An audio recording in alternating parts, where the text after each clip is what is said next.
Hello everyone, welcome to Uttam's academy. ఈ వీడియోలో చాలా ముఖ్యమైన అప్డేట్ చెప్తున్నాను.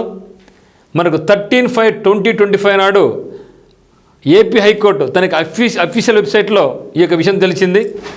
ఎందుకంటే చాలామంది మా జిల్లాలో మాకు పోస్ట్ తక్కువ ఉన్నాయి, పక్క జిల్లాకు అప్లై చేసుకున్నా లేదా, అసలు అప్లై చేసుకోవచ్చా, ఆ యొక్క ఆప్షన్ ఉందా లేదా అని అడుగుతున్నారనమాట.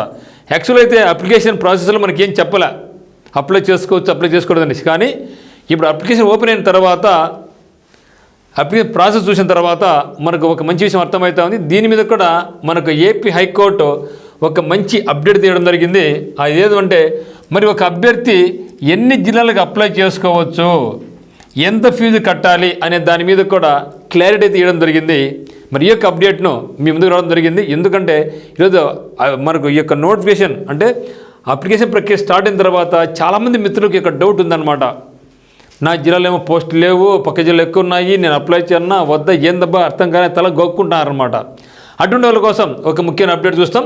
సో మరి ఏమి ఒకసారి చూసినట్టయితే ఫస్ట్ అంతా ఇక్కడ ఇంగ్లీష్లో ఉంది, చదువుతాను. తర్వాత దీన్ని తెలుగులో క్లియర్ కట్ నేను మీనింగ్ చెప్తాను, చాలా జాగ్రత్తగా గమనించండి. మీరు చూడబోయే ముందుగా మనకు ఉత్తమ్స్ అకాడమీ యాప్ను డౌన్లోడ్ చేసుకోండి. మీకు మనకు కోర్స్ అత్యద్భుతంగా లేటెస్ట్ ప్యాటర్న్లో ఎక్కువ లేకోకుండా మీకు ఏది అవసరమో సిలబస్ ఏమైతే ఉందో దాని ప్రకారమే మనం తయారు చేయడం జరుగుతూ ఉంది. ఇప్పటికే ఇంగ్లీష్ కానీ జీ కానీ చాలా వరకు పెట్టడం జరిగింది. జీకి అయితే అన్నీ కూడా ఇప్పుడు అన్నీ వస్తూ ఉన్నాయి.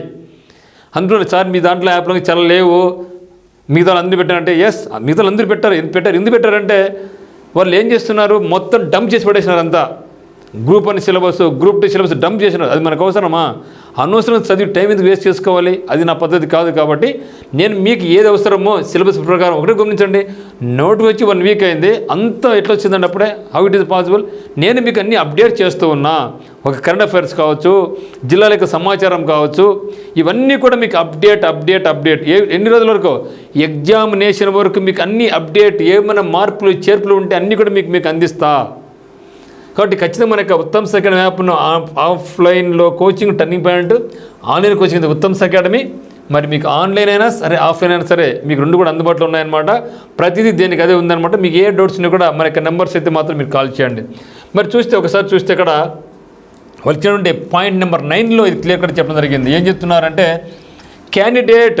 candidate has to submit a separate application for each post and also pay separate fee for each application. ఏం చెప్తున్నాడు ఇక్కడ, అన్నీ కూడా పోస్ట్ చాలా దండిగా ఉన్నాయి కదా, ఈ పోస్టులకు అన్నీ కూడా ఈ పోస్ట్ అన్నీ కూడా మీరు ఎన్ని పోస్ట్ అయితే అప్లై చేస్తారో ఆ పోస్ట్ అన్నింటికీ కూడా మీరు సపరేట్ ఫీజు కట్టుకోవాలంట. చూడు ఎంత దారుణం. ఒక 10 పోస్టులు అప్లై చేస్తే 10 పోస్టులు ఇంటూ 800 ఎంత అండి? 8,000 రూపాయలు అయిపోయా. మరీ దారుణం కదండి. అదే ఎస్ఎస్సి అయితేనేమి, రైల్వే బ్యాంక్స్ ఈ విధంగా ఉండదు. అన్ని ఐబీపీఎస్లో దాదాపు ఎన్ని బ్యాంక్స్ వస్తాయి? అన్ని బ్యాంకులు వచ్చాయి, కానీ ఫీజు మాత్రం కట్టేది ఒకటే. పిఓ అప్లై చేస్తాం, దేశవ్యాప్తంగా ఎన్ని రాష్ట్రంలో అప్లై పోవచ్చు, కానీ ఒకే ఫీజు కడతాం. కానీ వీళ్ళు మాత్రం ఒక్కొక్క పోస్ట్ ఒక ఫీజు అని అడుగుతున్నారనమాట.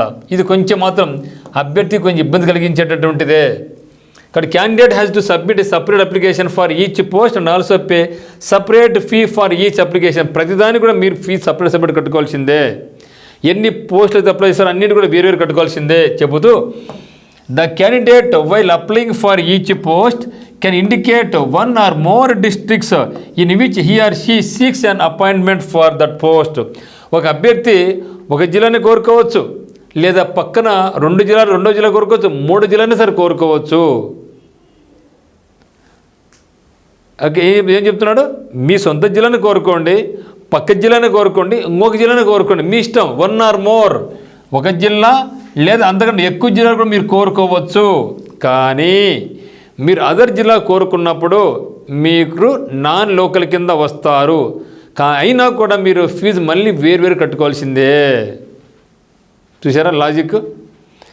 మీరు ఆ జిల్లా కాకోకుండా మిగతా జిల్లా కోరుకోవచ్చు. ఎప్పుడప్పుడు మీకు రిజర్వేషన్ వర్తించదు. మీరు నాన్ లోకల్లో మీరు పోటీ పడాలా. మరియు మీరు ఆ యొక్క జిల్లాలో ఎన్నైతే పోస్టులు అయితే అప్లై చేసుకుంటారో అన్ని పోస్టులకు మళ్ళీ మీరు వేరు ఫీజు కట్టుకోవాలా. కాకపోతే ఆ యొక్క విషయాన్ని మీరు అప్లికేషన్లో పొందుపరచాలా. ఎందుకంటే ఎగ్జామ్ మీరేమో వైజాగ్ అప్లై చేసి ఉంటారు, మీ సొంత జిల్లా వైజాగ్, అక్కడ పోస్టులు ఏమనేసి మీరు కడపకు వచ్చేసి ఉంటారు, కడపలో అప్లై చేసుకోవచ్చు, లేదా చిత్తూరు అప్లై చేసుకోవచ్చు. కానీ వైజాగ్ మీకు రాలేం కదా, అందువల్ల మీరు అక్కడ మెన్షన్ చేస్తే అప్లికేషన్ మీరు ఏ జిల్లాకు మీరు అప్లై మెన్షన్ చేసుకుంటే అదే డేటా స్టోర్ చేసుకుంటుంది. రిజల్ట్ ఇచ్చినప్పుడు ఈ జిల్లాలో ఇతను అప్లై చేశాడు, ఈ జిల్లా ఇతను అప్లై చేశాడు అన్నీ సార్ట్అవుట్ చేసుకొని మెరిట్ లిస్ట్లో మీరు నిలబడితే మీకు జాబ్ ఇస్తుంది. కాబట్టి మనం వర్రీ కావాల్సిన అవసరమే లేదు. ఓకేనా. కాకపోతే ఫీజు మాత్రం కొద్దిగా ఎక్కువనే ఉంది. ఫీజు మాత్రం ప్రతి పోస్టుకి ప్రతి జిల్లాకి మీరు వేరువేరుగా ఫీజు కట్టుకోవాలని క్లియర్ కట్గా చెప్పింది. మరి the candidate has to pay separate application fee for each district for which is applying for the application. Okay. అయితే ఇదేం చెప్పడం 13 జ్యుడిషియల్ డిస్ట్రిక్ట్స్ ఓన్లీ. చాలామంది సార్ మా జిల్లా కనపడడం లేదు సార్, మాకు పోస్టులు లేవు సార్ అంటున్నారు. ఏం చెప్తున్నాడు, ఇవన్నీ కూడా పాత జిల్లాల ప్రకారమే ఇది ఇవ్వడం జరిగింది. అందుకు ఇది కూడా చెప్పడం జరిగింది మనకు క్లియర్గా. ద 13 జ్యుడిషియల్ డిస్ట్రిక్ట్స్ ఓన్లీ, 26 జిల్లాలు కాదు, 13 జిల్లాల ప్రకారమే ఈ యొక్క పోస్ట్ మీరు అప్లై చేసుకోవాలా. సో నాకు తెలిసి ఇప్పటికి మీకు ఇది క్లియర్ అనుకుంటున్నాను. అంటే నెంబర్ 1, మీ జిల్లాలో ఎన్ని పోస్టులు కానీ మీరు అప్లై చేసుకోవచ్చు. కండిషన్ ప్రతిదానికి ఒక ఫీజు కట్టాలా. కండిషన్ నెంబర్ 2, మీకు డౌట్ కూడా, నేను పక్క జిల్లా అప్లై చేసుకోవచ్చా? 2 జిల్లాలు అప్లై చేస్తే అప్లై చేసుకోవచ్చు. ఇప్పుడు మీరు ఏ జిల్లా అప్లై చేసుకున్నా అప్లై చేసుకోవచ్చు. బట్ కండిషన్ ఏమి, అక్కడ మీరు నాన్ లోకల్ అవుతారు, మరియు ప్రతిదానికి మళ్ళీ ఒక ఫీజు కట్టుకోవాలా. అప్పుడు ఆ సందర్భంలో మీరు యు ఆర్ ఎలిజిబుల్ అని చెప్పడం జరిగింది. సో నాకు తెలిసి ఇంకా మీకు డౌట్ క్లియర్ అనుకుంటా. ఇంకా మీకు డౌట్స్ ఉంటే మాత్రం కింద కమెంట్ తెలియపరచండి, మా డైరెక్ట్ కాల్ చేయండి. ఎందుకంటే ఎక్కువ మెసేజ్ రావడం వల్ల నేను కూడా కొంచెం ఇబ్బందిగా ఉంది నాకు కూడా. అటువంటి సందర్భంలో మీరు డైరెక్ట్గా కాల్ చేస్తే మా యొక్క ఆఫీస్ వాళ్ళు మీ క్వశ్చన్కి రెస్పాండ్ కావడం జరుగుతుంది. So thank you. మీకు ఏ డౌట్స్ ఉన్నా కూడా మర్చిపోద్దండి, కమెంట్ చేయండి. So thank you.